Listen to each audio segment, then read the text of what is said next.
ఏ వాడు ఎవరులేనేమో మా శరంలో నీళ్లు పోసుకుంటున్నాడు. లే ఎవరులే నువ్వులే నీ కులం ఎక్కడ నా కులం ఎక్కడలే నువ్వు వచ్చి మా శలంలో నీళ్లు దొరుకుతావులే. మీరు మా చొప్పులతో సమానం లే. దొరా నీ కాలు మగ్గుతా దొరా, పిల్లలు నీళ్ళు లేవని ఏడుస్తుంటే వచ్చాను దొరా, నీ కాలు మగ్గుతా. దూరం తెలే నా కొడక, మీరు మమ్మల్ని ముట్టుకున్నారు అది కూడా లేదే. అట్లాంటిది వచ్చి నీళ్లు ముట్టుకుంటావులే. లే చరణ్, వాడు తక్కువ చేత కొడుకు ముట్టుకున్నారా, దానికి మైలాంటి ఉంటది, దాన్ని పూర్తి పెట్టరా.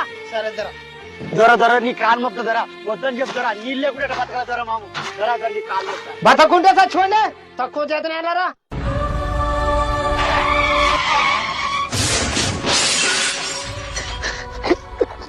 లే రా లేబులే. దొరా మిమ్మల్ని ముట్టుకుంటే మైలు అవుతా కదా దొరా మీకు. చచ్చిపోతాను లేబులే. చచ్చిపోతారా, నీలాంటి కుళ్ళకు చిన్న కొడుకులు ఉండకూడదు.